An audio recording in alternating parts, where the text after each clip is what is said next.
Ajonjolí de todos los moles.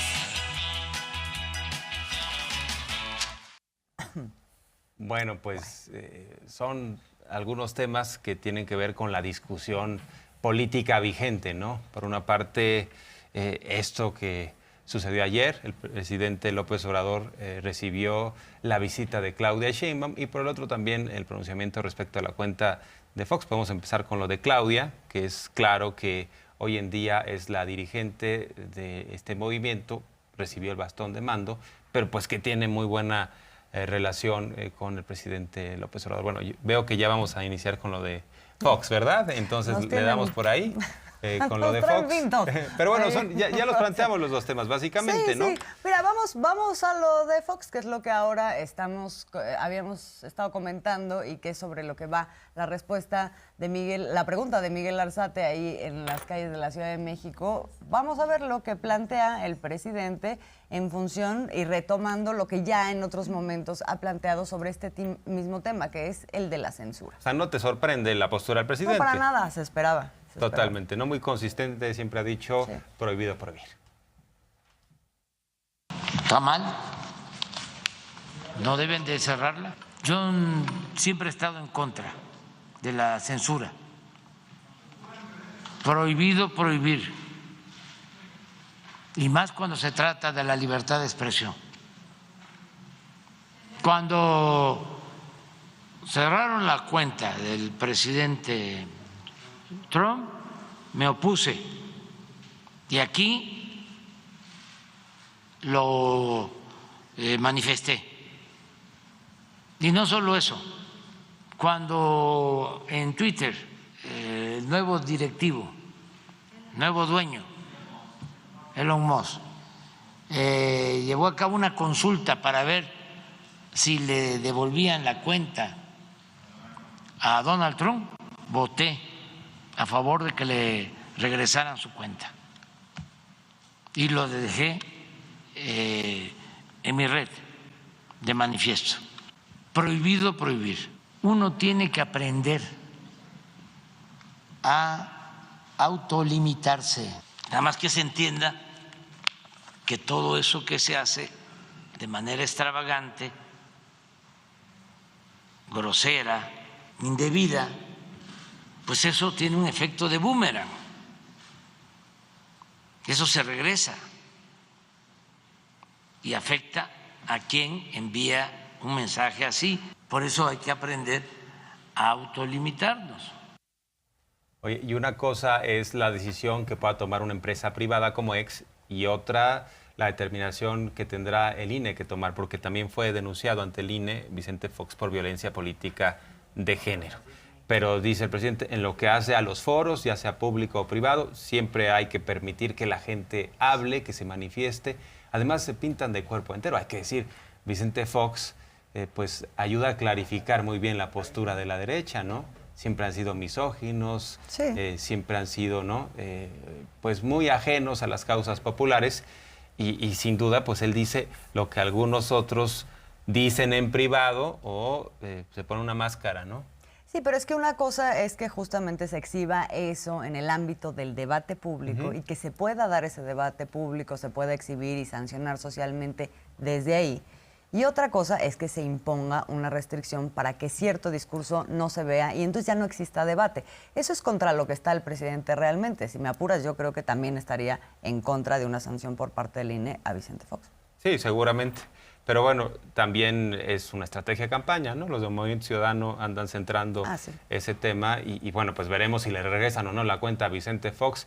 Hemos visto cuentas que son peores, ¿no? Y eso no quiere decir que el comportamiento de Fox sea el adecuado. Pero sí, también son muy selectivos, los de X, esa red social. De pronto bajan a unos, suben a otros, ¿no? Nos medio censuran a algunos otros. Como pero el bueno, INE también. Así es. Es que ese es el otro problema. Sí, la ¿Quién es el que dice esto sí, esto no? Ahí también tienes un problema. Exactamente. Y está el tema, ya lo adelantábamos, de Palacio Nacional, esta visita que algunos pusieron el grito en el cielo, ¿no? ¿Cómo es posible que fue la coordinadora Claudia Sheinbaum? Y además la visión, ¿no?, de los conservadores. Fue a recibir línea. ¿no? Totalmente. Fue ahí porque ya le van a decir lo que tiene que hacer. Bueno, pues es la coordinadora del movimiento y en estricto sentido, en términos políticos, ella es la que decide. Y además ya los procesos se llevaron a cabo de definición de candidaturas a las gobernaturas, ¿no? Y entonces, pues no habría nada que le dijeran, oye, este sí, esto no. Eso ya se dio.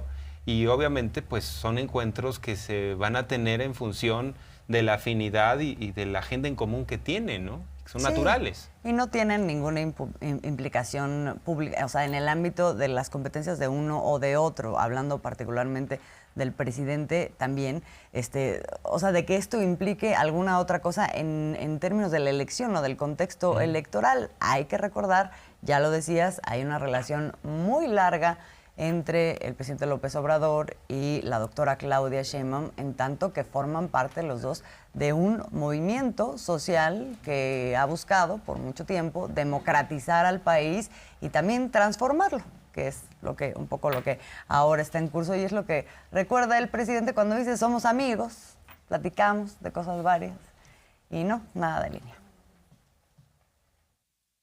Nada más para decirles que estuvo Claudia aquí ayer, pero miren cómo lo destaca Joaquín, escuchen bien. De Morena, Claudia Sheinbaum visita al presidente López Obrador en su palacio.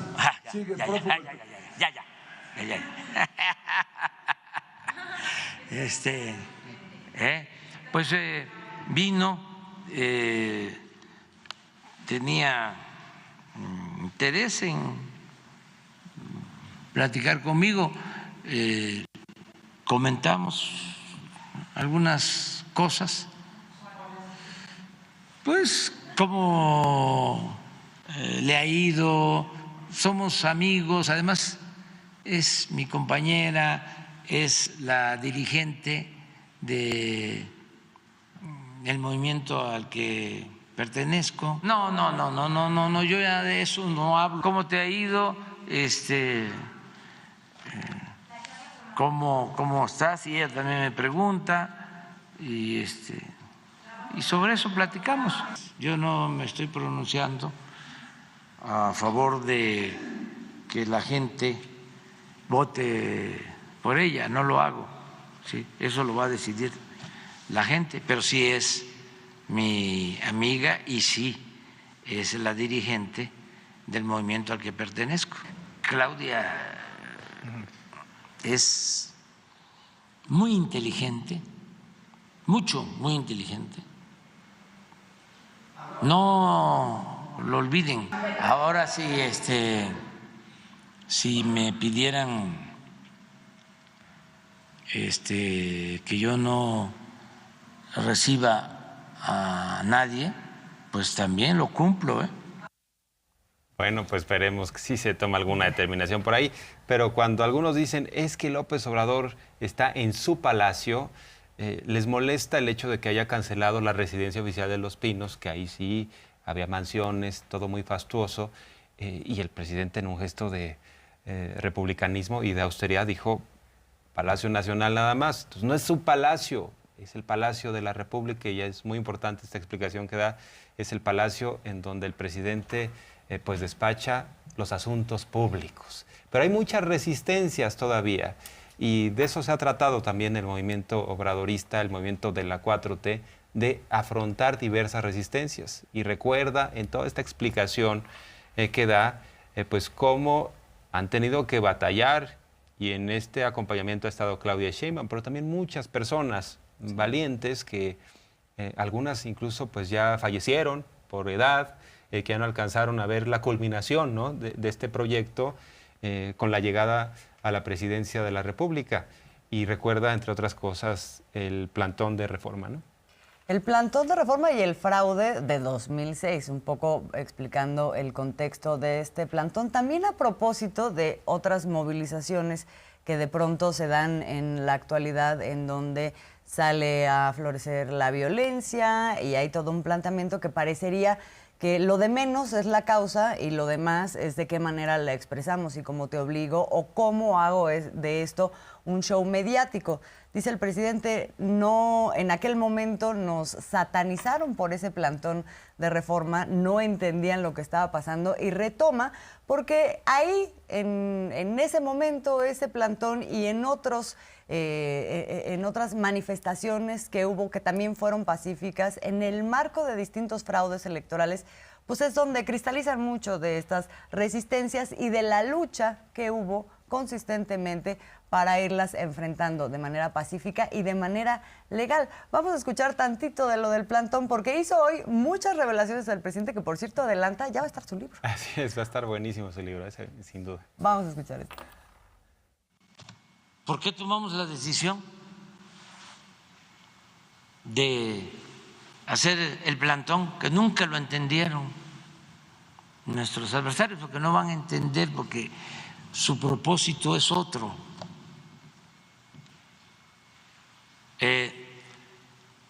Había un ambiente de muchísima tensión. No es lo mismo la democracia para el rico que la democracia para el pueblo, para el pobre. Para el pobre la democracia es su posibilidad de sobrevivencia, su esperanza de salir adelante. Tiene una connotación distinta. Entonces, imagínense arrebatar eso, quitar el derecho a la esperanza, además de que hacen el fraude o hacían el fraude, uno tenía que buscar la salida. Es algo también que se aprende a protestar sin desbordamientos, de manera pacífica. Como había esas circunstancias, dijimos, pues vámonos a un plantón. No se rompió un vidrio y no fue poca cosa el que nos hayan robado la presidencia. Y salimos de esa muy debilitados porque todos los medios, un ambiente de linchamiento, todos los medios. Por eso, cuando me preguntan qué hacer en política y esto para los jóvenes, apoyarse en el pueblo. Solo el pueblo puede salvar al pueblo. No es apoyarse en los medios. Y siempre ha dicho que el pueblo no traiciona. Y esto de Reforma sirvió para canalizar la indignación social. ¿Y por qué hablamos de esto? Lo plantea también hoy el presidente. Me critican mucho porque hablamos del pasado, para entender de dónde veníamos, hacia dónde vamos y a dónde queremos estar.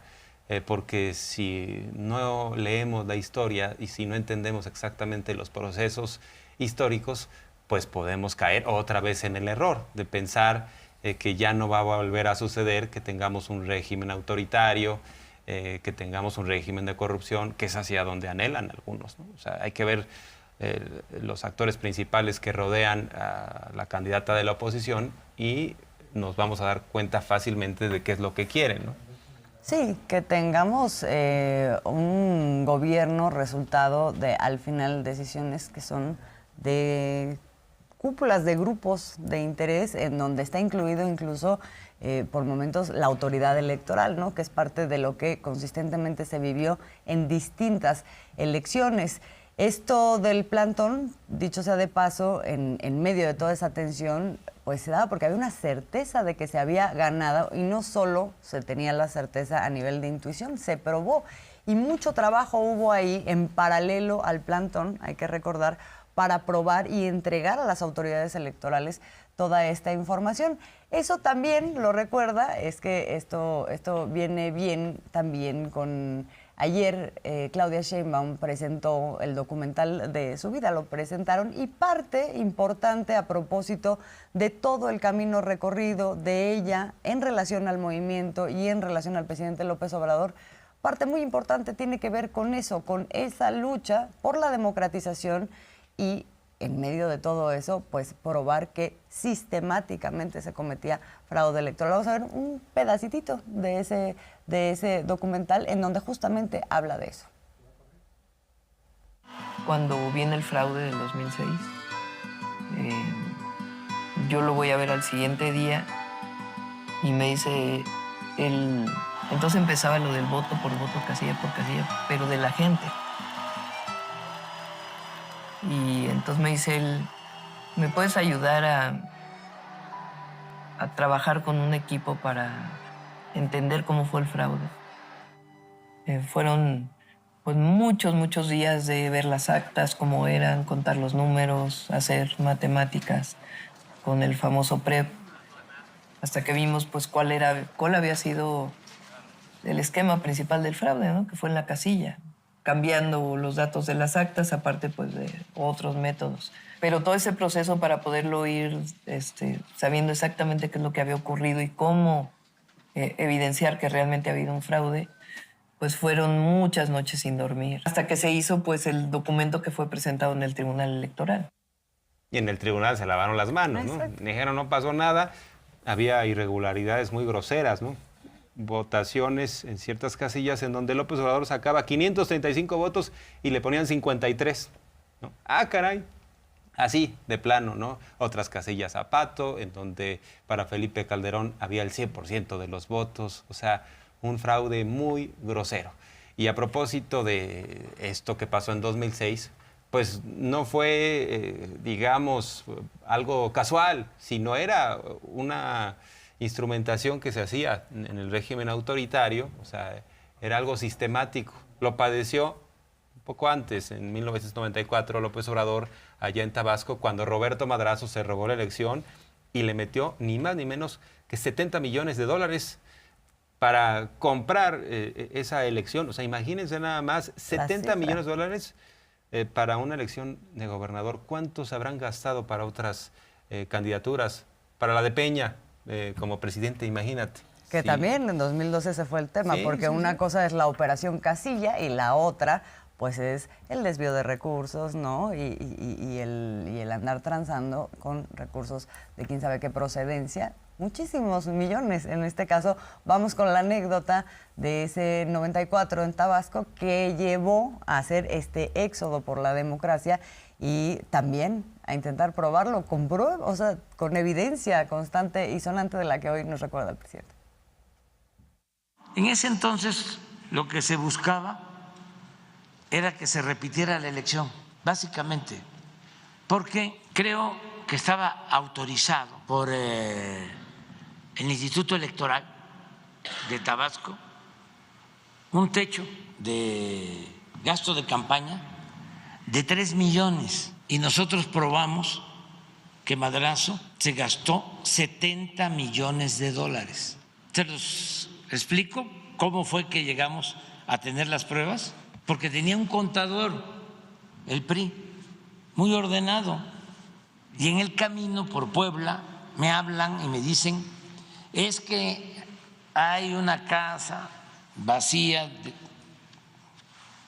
sin gentes, pero ahí fueron a meter cajas y ahí están las boletas. Ellos pensaban que eran boletas que habían utilizado para el fraude. Vean la forma, ¿no?, de que ver de quién es la casa y manden los papeles. Dio sorpresa, ¿no? A los 2 días me hablan, ya tenemos los papeles. No, es que son cajas. Pues eran como 40 cajas.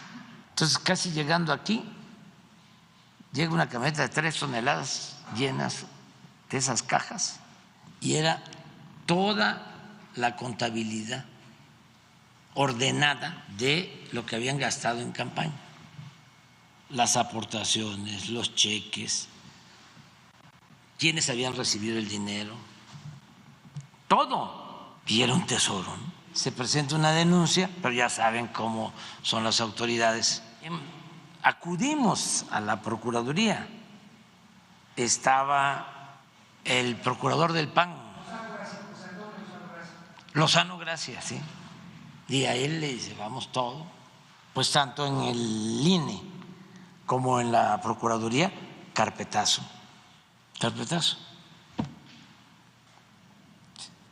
Entonces, por eso quise hacer el libro, este nuevo, contando algunas cosas de antes.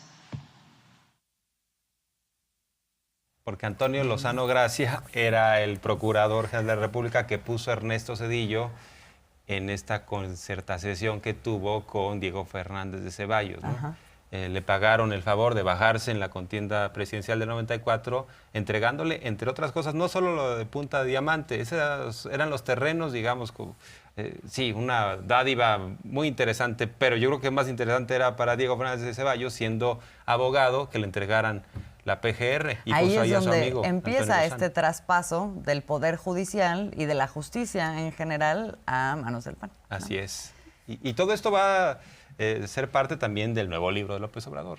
Sí, que ya adelanta porque hoy lanzó así varias revelacioncitas, ¿no? Pero dice, no les voy a dar todo porque si no, entonces ya nadie va a querer leer el libro.